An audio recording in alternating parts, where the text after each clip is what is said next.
For they love to pray, standing in the synagogues and on the street corners, to be seen by men. I tell you the truth, they have received the reward in full.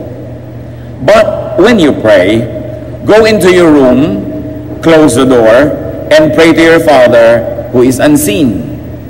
Then your Father who sees what is done in secret will reward you. And when you pray, do not keep on babbling like pagans, for they think they will be heard because of their many words. Do not be like them, for your Father knows what you need before you ask Him. Ang Panginoon po ay natanong, paano po ba kami mananalangin? At nagturo naman siya ng pananalangin. Sabi, huwag niyong tutularan ang mga mapagpanggap at mga mapagbalat kayo. Gustong-gusto nilang nagdadasal sa mga publikong lugar kung saan sila ay makikita at mapupuri na aba, prayerful pala si ganon, prayerful pala si ganyan. Sabi niya, natanggap na nila ang kanilang gantimpala. At ano yon? Yung papuri ng tao. Pero kung gusto niyo talagang manalangin, sabi niya, pumasok kayo sa inyong kwarto, o ang equivalent nito syempre, kung saan man na meron kayong privacy, na kayo mapag-iisa kasama ang Panginoon lamang, isara ang pinto at manalangin sa inyong Ama na di nakikita. At ang inyong Ama na di nakikita ay paggagantimpalaan ang mga gawain yung di nyo ipinakikita sa mga kapwa-tao lamang. At kung nananalangin kayo, huwag kayong napakaraming mga salita at maraming pinagsasasabi tulad ng mga di mananampalataya, sapagkat inaakala nila na sa karamihan ng sinasabi nila ay natutuwa ang Diyos at diringgin na sila. Huwag nyo silang tularan dahil alam naman ng Ama ang mga pangangailangan nyo kahit pa di nyo sabihin o bago pa man kayo magdasal. Mga mahalaga at kuminsan ay mahiwagang mga salita mula sa ating Panginoon. So ang una po nating pag-aaral yung negative, how not to pray. So by process of elimination, we should be able to know how to pray. But first, how not to pray. We should pray not like the hypocrites. Yung mga mapagbalat kayo, ang panalangin nila ay pakitang tao. Ang panalangin nila ay para gumawa ng magandang impression tungkol sa kanilang sarili, para pahangain ang kapwa o pasikatin ang sarili. Huwag nyo silang tutularan. Not in public. Na ang Panginoong Hesus mismo ang nagturo. Huwag dyan sa mga gilid at mga panulok ng mga lansangan, huwag doon sa mga public places tulad ng synagogue, which is really a place for gathering in a religious way. Sabi ko, huwag doon. Huwag yung nakikita ka at napupuri ka ng tao. Mark 12:38 and 40. As He taught, Jesus said, watch out for the teachers of the law. They devour widows' houses and for a show make lengthy prayers. Such men will be punished most severely. Paparusahan daw itong mga guro. Alam niyo po sa lipunan ng Israel noon, mayroong very small elite. Napakaliit na bahagi ng mga mamamayan ay yung mga nakakataas, the economic elite, the political elite, and the religious elite. Sila yung mga nagahari at pagkatapos, everybody else is poor. At kasama na dito at nabilang na sa elite yung mga teachers of the law. Sila po ay mga espesyalista. Bata pa lang at sa buong buhay walang ginagawa kundi pag-aralan, kabisahin ang mga nakasulat. Ang Old Testament, particularly ang mga laws of Moses, the laws of purification, ceremonial and moral law.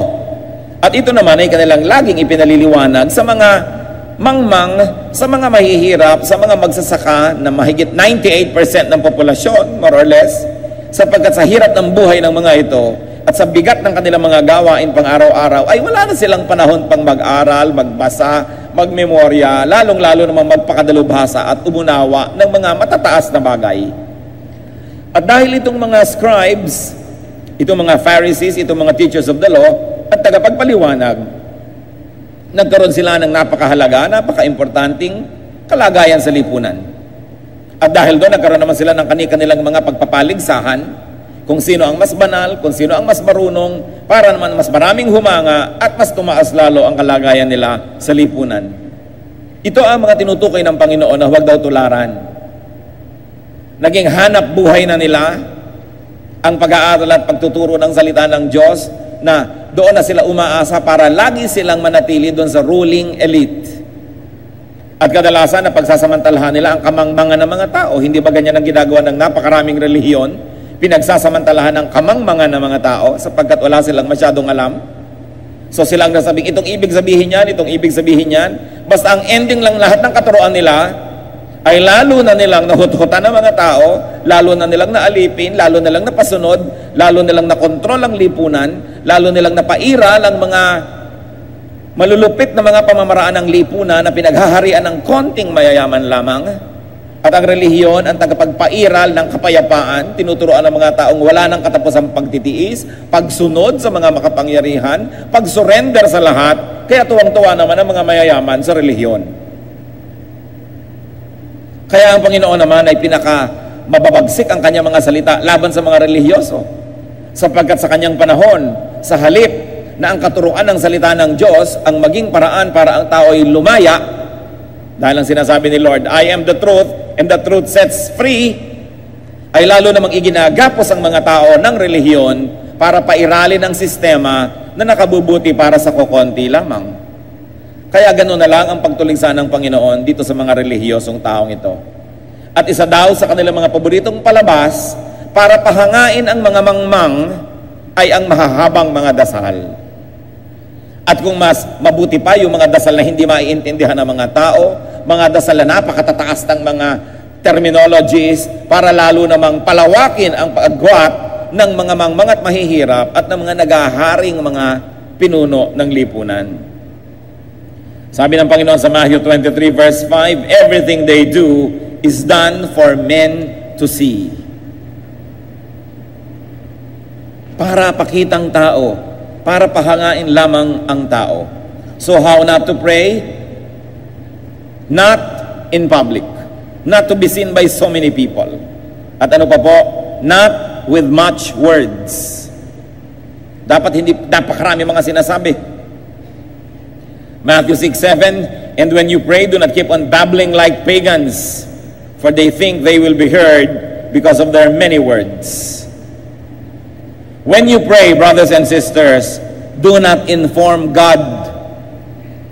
Kaya kung minsan hindi masyadong nakakatuwa yung group prayer kasi ang mga tao hindi naman talaga nagpe-pray. Halimbawa, nakayuko na ang lahat, mananalangin yung isa, Diyos ko, ang ate ko po nasa ospital. Di ba alam ng Diyos yun? O operahan po siya bukas, di ba alam ng Diyos yun? Kailangan po niya ng dugo para sa transfusion, di ba alam ng Diyos yun? Wala po kaming pera, di ba alam ng Diyos yun? Yun pala, nagpaparinig sa mga kapwa na nanalangin, yun pala yung prayer. Bigyan kami ng pera dahil wala kaming pera. So yun ang sinasabi ni Lord na, alam na ng Diyos ang kailangan nyo, bakit anong pinagsasasabi nyo dyan? Merong Diyos ko, magbabiyahe po ako sa isang buwan, pupunta po ako sa Kuwait. Hindi ba alam ng Diyos yun? Do not pray to inform God. Do not include this in your prayer. However, sabi niya, paano naman po maiintindihan ng mga kagrupo ko yung prayer? Di mag-pray ka na lang mag-isa para hindi na sila malito. Kaya nga sinabi ni Lord, go into your room and pray to your Father. Pero gusto po namin mag-group prayer at maganda rin naman po yun. Oo nga, pero bago ka manalangin, di-inform mo na sila. Ipapanalangin ko po mamaya yung operasyon ng kapatid ko bukas kasi kailangan po niya ng blood at kailangan niya ng ganon. So yun po ipapanalangin ko mamaya pag nagsimula na tayong manalangin. So pag nagpray ka na, Diyos ko po, bigyan niyo po kami nung kailangan ng kapatid kong dugo, turuan niyo po kami, blah blah blah. Hindi mo na ngayon gagawin na yung prayer is only to inform all the other people who are praying anyway at kunwari naman Diyos ang kausap mo. Because it is babbling like pagans. Of course, there's a more technical definition to babbling like pagans, because to babble is to use excessive words, yung sobrang daming salita na wala namang katuturan, and especially to use words not understandable to everyone else, meaningless sounds, meaningless words that to the ignorant will sound very, very impressive.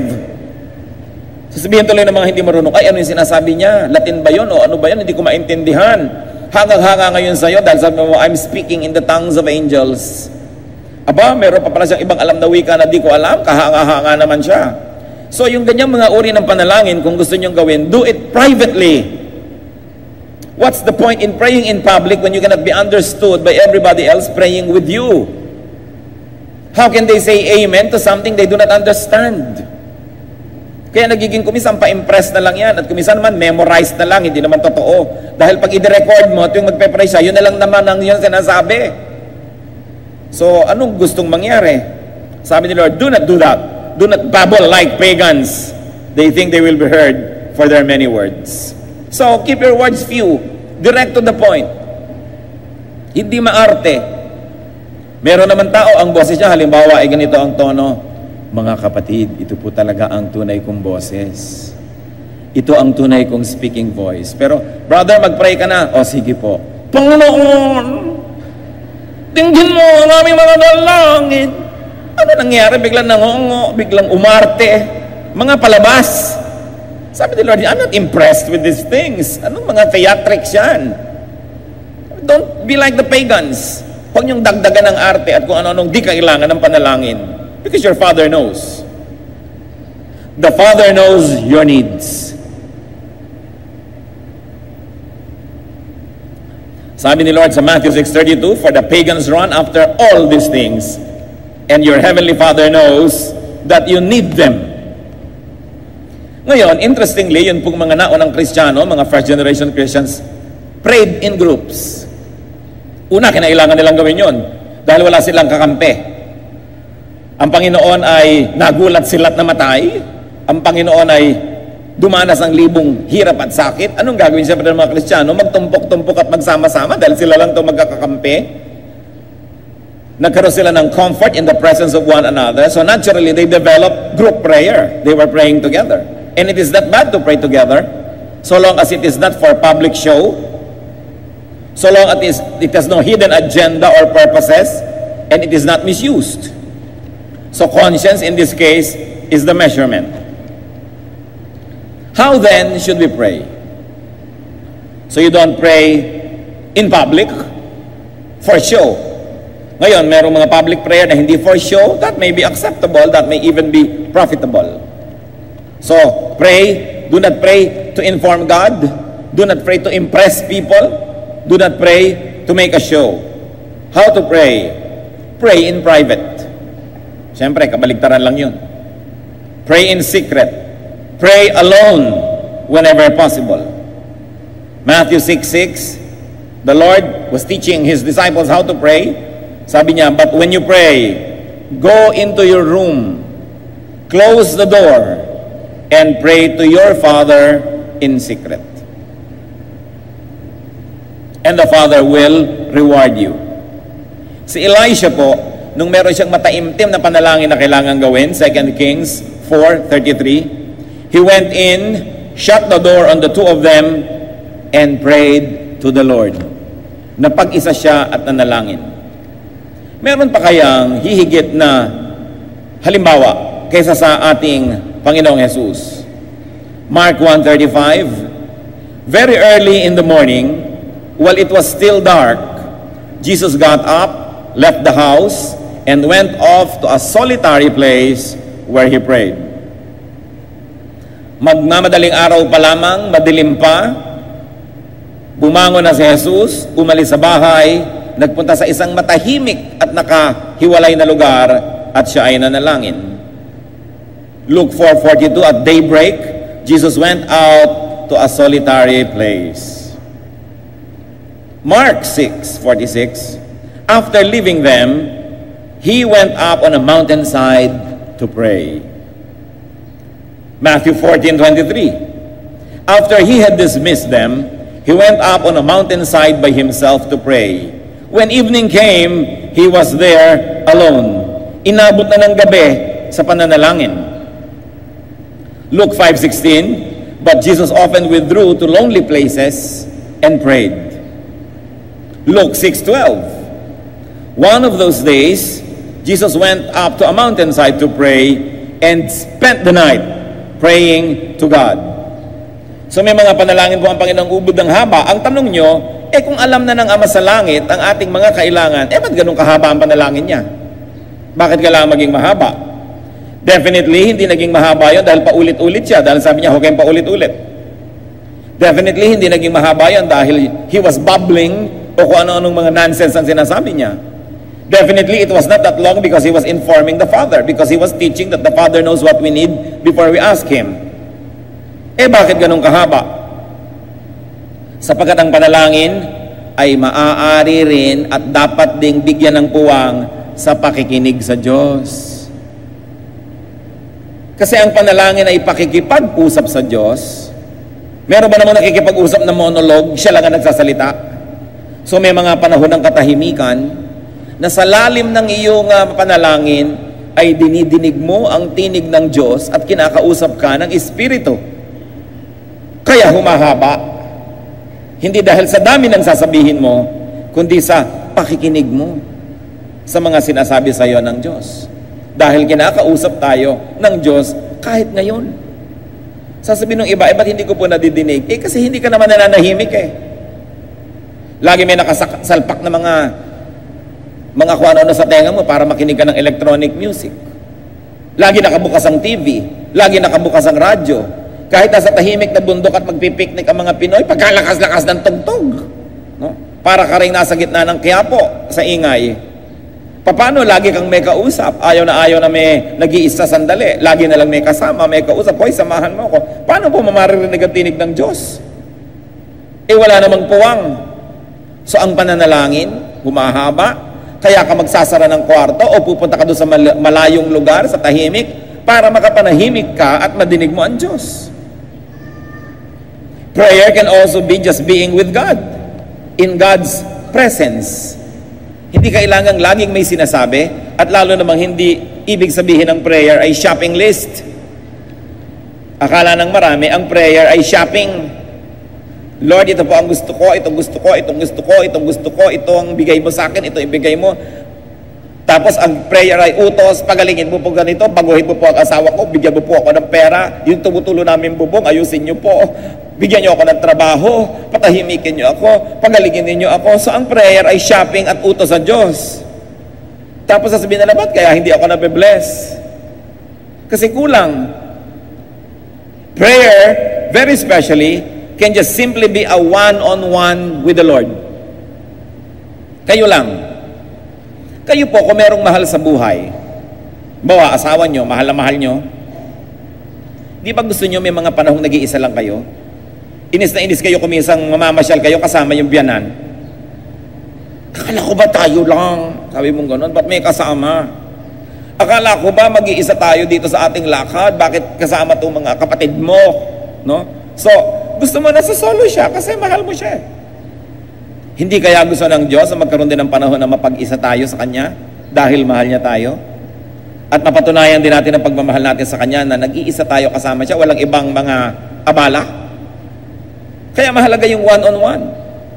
Gustong-gusto ng Panginoon yung one-on-one. And because you can have a one-on-one, therefore you can have a worship service.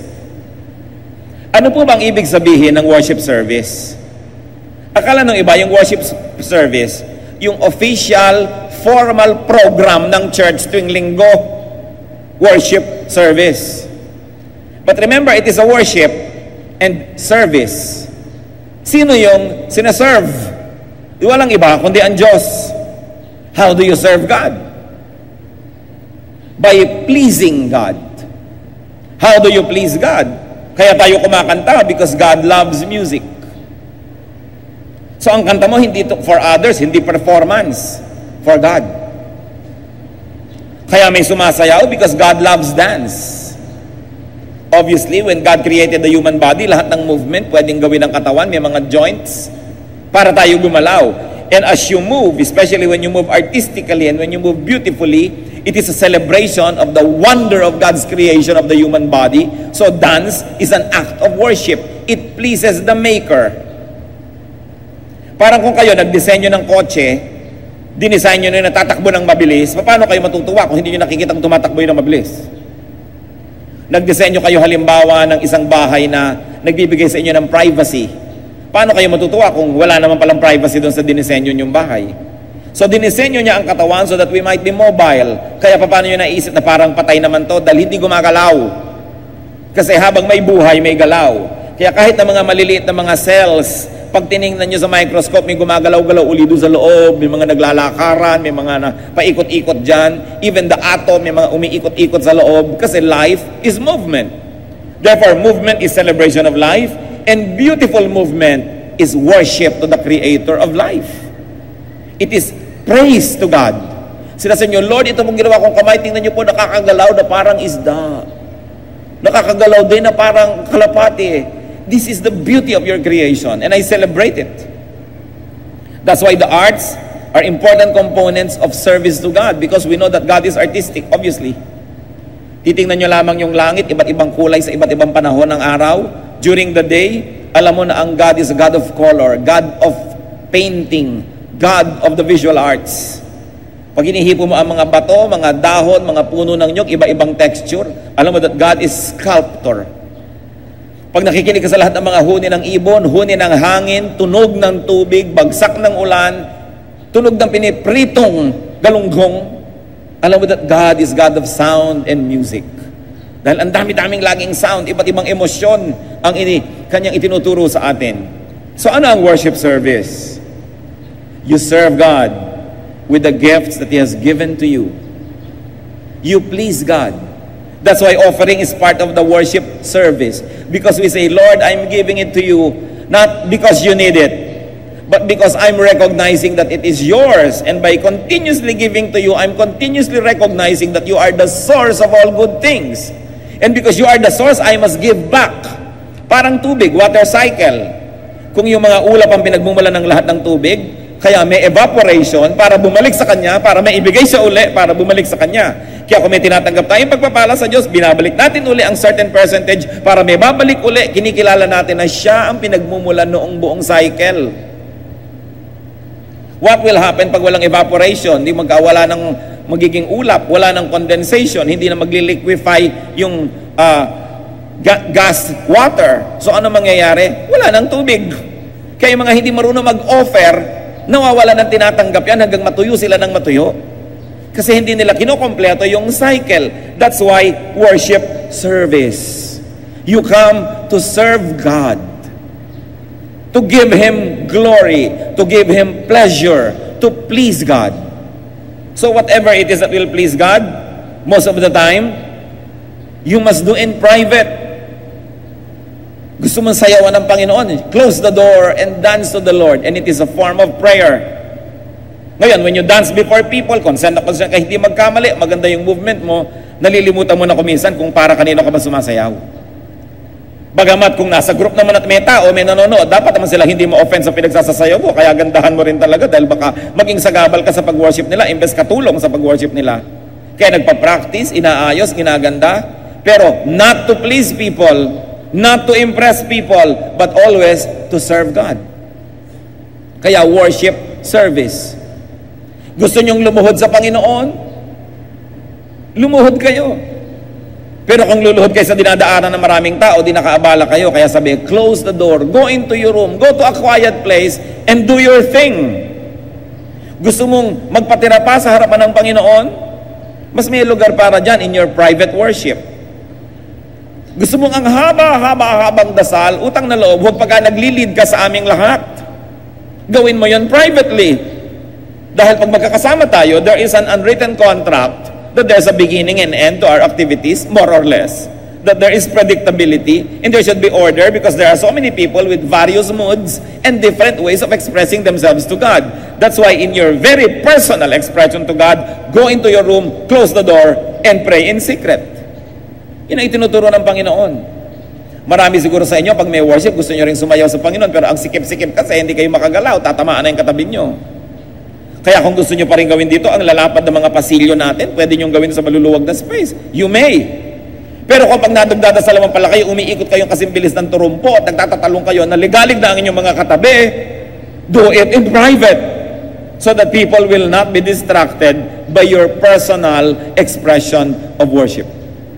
But whenever we are together, there is an unwritten contract that there will be a standard to be met, not too far from it, because worship has to have order.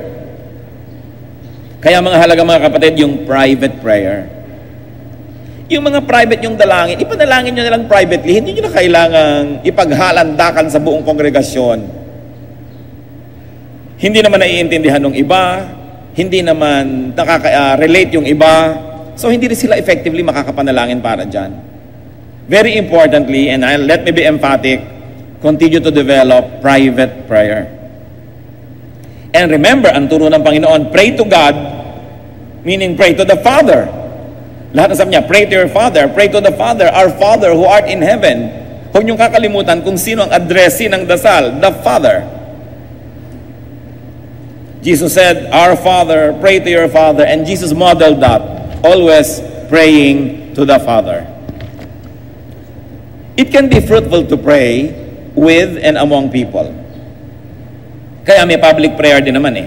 At hindi yun masama. So long as it is not used for public display. And when you join public prayer, make sure that it is really a prayer event. Dahil maraming mga taong mahilig na kunwari, tatawagin lahat ng mananampalataya para mag-pray, tapos political rally pala yun. May i-endorse pala doon o may sisiraan pala doon. So either you are for or against anybody, the prayer event must never be used as a false attraction so people will come. Pag prayer, prayer talaga. Now, public events, civic events, government events, political events, cultural events may feature some prayer and it is not bad. It can even be good. But a prayer event must never feature anything else. So kung ito'y social, civic, government event na may prayer, maganda. Pero pag prayer event, dapat walang social, walang civic, walang government, walang political agenda yon. Prayer lang talaga. Dapat totoo ang ating advertisement. Pag sinabi natin may prayer rally, prayer talaga. Hindi gagamitin mo lang yung publiko para makuhanan ng mga dyaryo at mga news para masabing marami kang tagasunod at marami kang supporter. Dahil hindi yun ikalulugod ng Diyos. Dahil hindi naman pala siya ang dinayo, hindi siya yung star ng prayer event. Kaya napakahalaga yung katotohanan. Kaya para maiwasan ang lahat ng mga ito, while we continue to support group prayer, so long as it is not for anything else, develop and value personal prayer. Develop your personal audience with God. At mga kapatid, kailangan natin na balikan yung mga kaugalian natin. Yung pagbubulay-bulay. Napakahalaga niyan.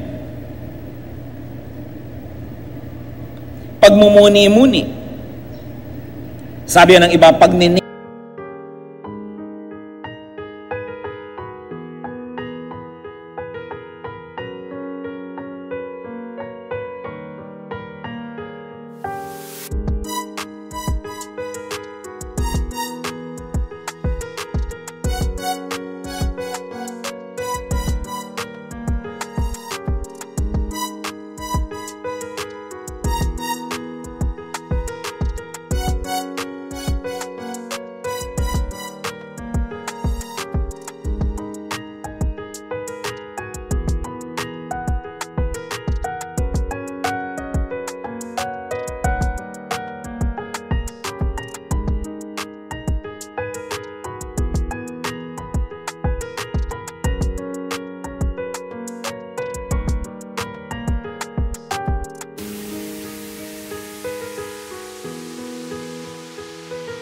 Napakahalaga nung isang dating lagi na nasa mga bahay ng mga Pilipino, ewan ko, bihira ko na makita ngayon, yung duyan.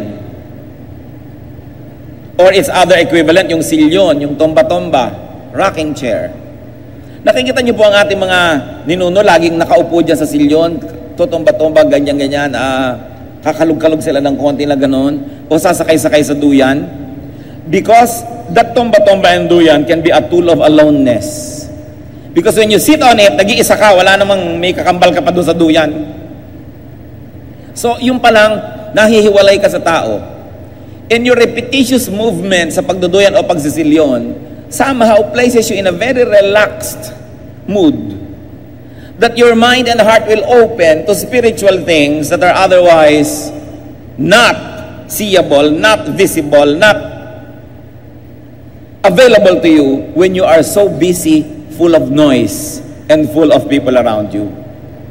Kaya mahalaga yung nagduduyan-duyan. Kahit po sa ating mga folklore, napakaraming kaliwanagan na dumadating sa isang taong nasa duyan.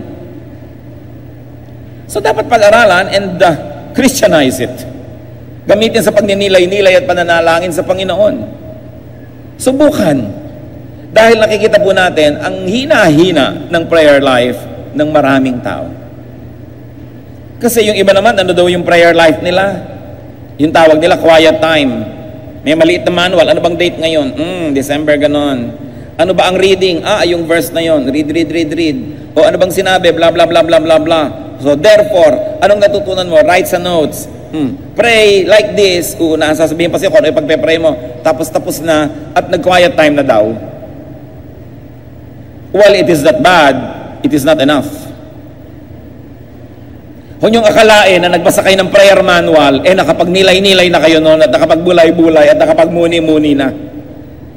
It can be the beginning. It can give you a guide of what to read and then think about it and pray about it and then close everything and be quiet and just be alone with the Spirit of God.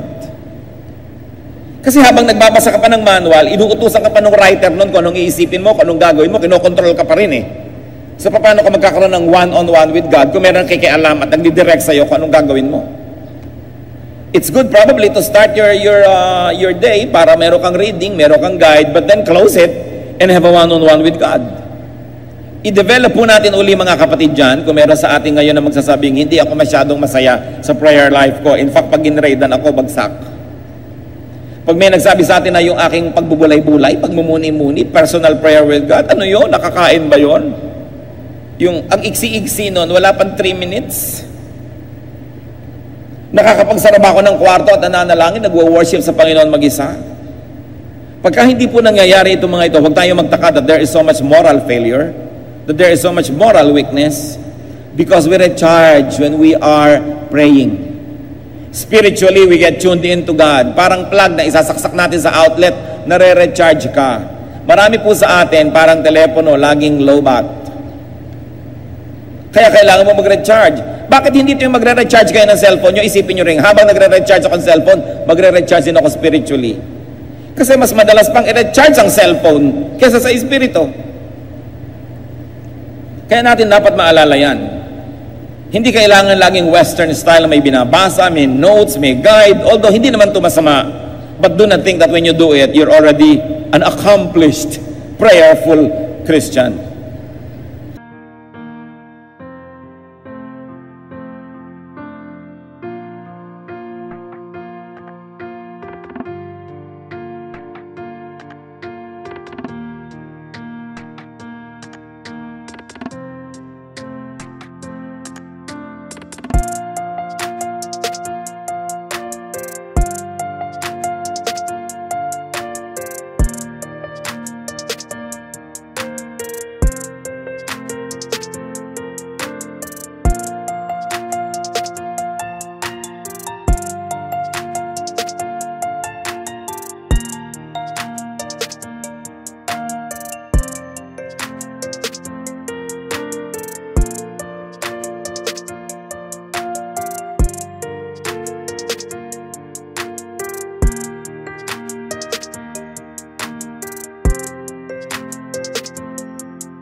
Develop a very personal life, a very personal prayer life with the Lord. And even if you're going to pray in public, make sure that it is not misused, that you are not displaying, and then do your more exotic, your more personal expressions of prayer privately.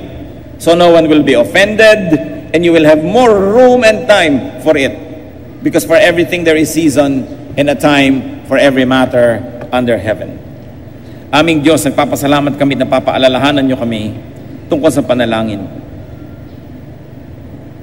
Suriin nyo po ang aming mga puso at ituro nyo po sa amin ang dapat naming gawin para lalo pang humusay ang aming pananalangin. Lalong maging katanggap-tanggap at kaibig-ibig sa inyo ang aming panalangin. Patatawarin nyo po kami kung nami-misuse namin ang prayer, O God. Ituro mo sa amin to develop what the Lord Jesus taught, private prayer.